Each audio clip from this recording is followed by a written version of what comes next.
Welcome everyone to another podcast with Applied Stratigraphics. Today, our guest is Mr. Hafeez Baloch, and I am very honored to have him do this with us. Mr. Hafeez and I have been going back and forth since October last year when we initiated some charity work in Pakistan, and because of his logistical help and his support and him highlighting the issues faced by the kids in Balochistan, we've now been able to reach almost 700 kids in the region, for which I'm extremely appreciative of the work that Mr. Hafeez have been involved in. Also, Mr. Hafeez is one of the initial geos that were trained by BHP initially when they first came into Balochistan and the Reko Diq discovery was made. So thank you so much for being with us, Mr. Hafeez. How are you doing? Thank you, Dr. Sir. Thank you very much. I'm good. And you, sir? I'm doing great. Well, thank you so much for joining us. Mr. Hafeez, if you could just tell me a little bit, because I think I'm curious and a lot of other folks are curious, how did you initially get involved with BHP and this discovery? Dr. Sir, actually, I am from district Chari. I'm from Nukundi district Chari, which is the closest town to mighty Reko Diq project. Since my that young age, I was inspired from the fascinating geology and the mineral deposits in Chari, because like Chari have a history of mining since British era. They were mining sulfur from Koi Sultan, which is like 35 to 40 kilometers in the north of our town. So yeah, I was inspired by them in Chari Belt, Balochistan. Soon after completing my master, I think it was 1996, I had the opportunity to join BHP Mineral in Chari Hills JV project, not knowing that it will become such a big deal, a success story that will inspire the generations to come. I got involved in the early reconnaissance stages when we started to follow up on some of the geochemical anomalies and field mapping, and then which led to the discovery of Reko Diq cluster. Thank you so much. Thank you so much for sharing. So what exactly, when you said that— This is how, like, I think we got cut off for a second. So initially, when the discovery was made, and you said initially there were some geophysical surveys that were done, was it one survey in particular? Do you think was it IP? Was it gravity, magnetics? Like, what exactly did you guys do? What was the first anomaly that came up that sparked your interest in the area? Well, Dr. Saab, that was the ground magnetic survey, which was very helpful. And the geology itself, like once you visit Chari, everything is exposed. So you can see a lot of indication about like porphyry things, like the stockworks, the alteration zonings. These things are on the top, on the surface, you can see, and you can map it very easily. Right. Compare it to like other countries where there is a lot of greenery or bushes. So everything is on surface and visible, and say sort of naked mountains or naked rocks. Everything is visible, so it's very easy.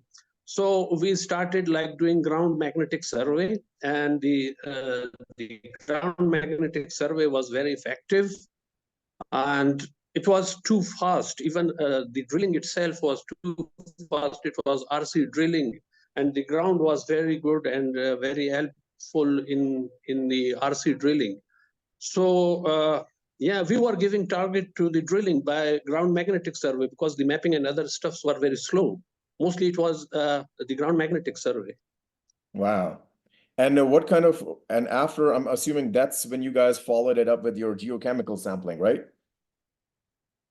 Yes, yes. In some areas, yes. But mostly in Reko Diq, like in the Western Chari, it was the ground magnetic survey.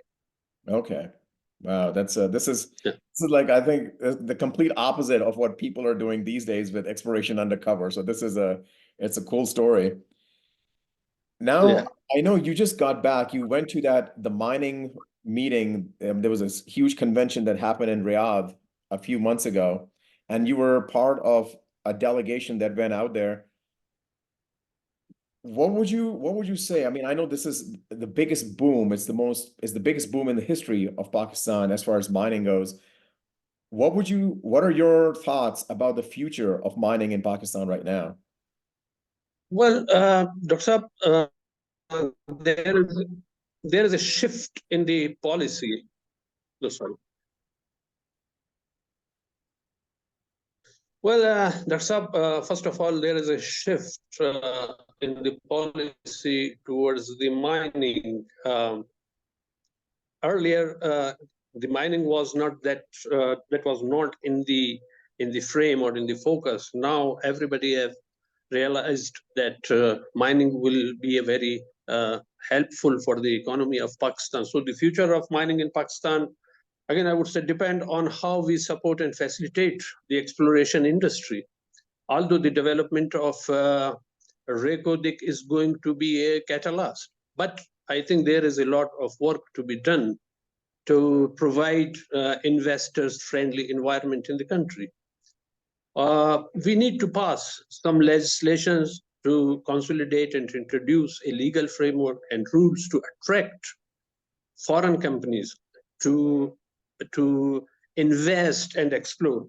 The permitting process and share structure from RL to PL to EL or ML need to be totally revised and aligned with some of the investors friendly jurisdiction like such as Canada. Yeah. Okay, I understand. So the government is doing like there is lots of legislations are being by the governments. Yeah, making it more investors friendly. I'm glad to hear that. I am because unfortunately, the when when I've been in touch with people with large mining corporations here in North America, there's a bit of a paranoia and a bias against investing in Pakistan. In fact, one time I'm not going to name the person, but I've met multiple speakers from some very large mining corporations, and they've been very specific as to if the name of the country ends with Stan, we're not going to go and invest, which I think is a bit silly and because times are changing. But what Yeah. if there's one message, if because this is going to go on YouTube, and we do have quite a large following on Applied Stratigraphics.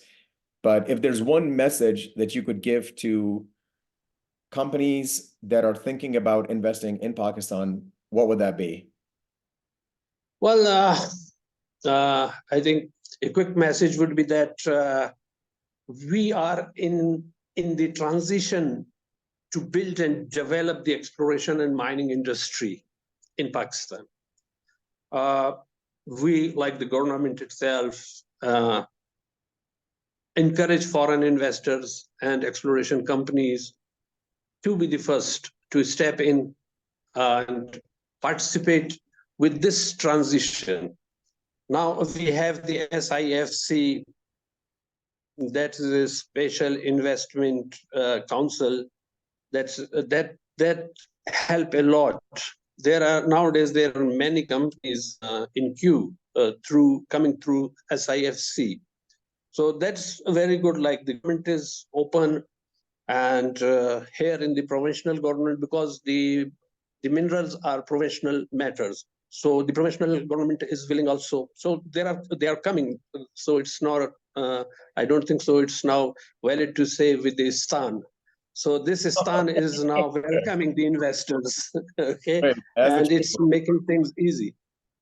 Excellent. Well, thank you so much for your time, Mr. Baloch. So, for those of you who are listening to this talk, if you are a mining company who is thinking about investing in Pakistan, and if you are actually wanting to talk to someone who is the local expert who has been involved in this process from pretty much the beginning, You know, Mr. Baloch is always happy to talk to people, and I would recommend that you reach out to him. He is on LinkedIn, and what I'm going to do is I will post a link to his LinkedIn profile in the description for this video. So please do not hesitate to reach out to him so you could learn more about the processes of getting involved in mining down there as an investor. But again, thank you so much for your time, Mr. Baloch. And yeah, I look forward to talking to you again. Thank you for being with us.